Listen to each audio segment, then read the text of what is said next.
Fix News claims the other networks missed covering the 9/12 gathering in Washington. It's a lie, but even if it were true, perhaps it would have been because we didn't want to get in the way of Fox's staging of their own event. Meanwhile, Bill O'Reilly gets a Media Courage Award, and so courageous is Bill O'Reilly, the media was not allowed to cover his acceptance speech. In our third story in the countdown, these and other ethical failings brought to you by Cluster Fox. We begin with the already embellished, corporate-funded 9/12 event, the Road Rage Poster Convention that Lonesome Rhodes backed through but did not bother to attend personally. After the inflated lies about just how many ordinary Americans attended, with Lonesome citing the estimate of 11 billion by the very reputable University of I don't remember, it turns out it was not just the numbers that were made up. Much of the rage itself was also manufactured. Video now of a Fixed News associate producer egging on the crowd surrounding junior stalker/producer Griff Jenkins, perhaps mistaking the protesters for a studio audience at Springer. The video shows that AP in the green there, Heidi Noonan on a cell phone urging the group standing behind Jenkins to cheer louder. Fixed News blaming the incident on the producer's youth and inexperience, telling the Huffington Post she's been disciplined. Meanwhile, even somebody at Fox was ashamed enough to have leaked an internal email from managing editor Bill Salmon. S-A-M-M-O-N. As journalists, we must always be careful to cover the story without becoming part of the story. That news events were supposed to function as dispassionate observers, not I'm sorry, not active participants. We were there to chronicle the news, not create it. No. And again, we're journalists, not participants, and certainly not performers.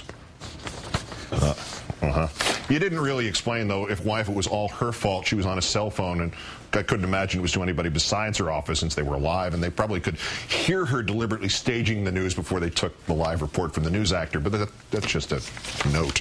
The War Room propaganda campaign continues, this time in the form of one-page ads placed in Friday's Washington Post and the Rupert Murdoch-owned Wall Street Journal and New York Post. The ad brags that Fixed News was the only network to cover their own manufactured event. The problem with that claim, the video that exists of all the other networks also covering the event. I'm joined now live from Washington by WRC reporter Derek Ward. MSNBC covered the event. Meanwhile, NBC's Tom Costello filed a report on the event for Nightly News. ABC, CBS, CNN were all there, too. Maybe the ad meant, how come the other networks missed the opportunity to manufacture the news? Meanwhile, the Family Research Council hosting its Values Voters Summit over the weekend, a veritable jamboree, giving platforms to the likes of Carrie Prejean and Michelle Bachmann. That's your future, Carrie. And look who else showed up.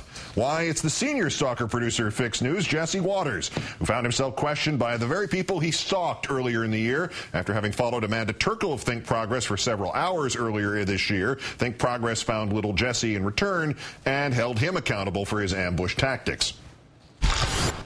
You said that the reason you do ambush interviews are to get answers from people who aren't willing to come on and answer the questions on the O'Reilly factor. But she said she was never asked to come on the show. No. Is this guy, so you're from Think Progress? I'm a coworker of hers. Oh, yes. Okay. And you're trying to ask me why she wasn't contacted? Yes, because you said that the reason we do ambush interviews are to get answers from people. We called her office. She said she got no call. Yeah, no, I called her office twice. Who in the office did you call? Called the main number. At the same event, little Jesse's boss was awarded the summit's first ever Media Courage Award. So courageous was Bill O, the event was closed off to the media. The Family Research Council, in its explanation of the award, we want to express our gratitude to a culture warrior who uses his national platform to promote life, no matter what the personal or professional costs. Especially life with 2 or more women. I think the cost was $10 million for that. Or life when it's spent asking, who will rid me of this meddlesome Tiller the Killer? And bang, suddenly a doctor is assassinated, and the award recipient winds up playing Captain Reno in Casablanca and is shocked that the guy he wanted dead is dead. Nevertheless, blogger Mike Stark was not only able to infiltrate the closed O'Reilly event, he managed to list some of Bill O's values out loud, values involving loofahs. Stark was led out of the event by security, although video taken by another attendee shows Bill O felt more than a little threatened by Mr. Stark's remarks. MSNBC host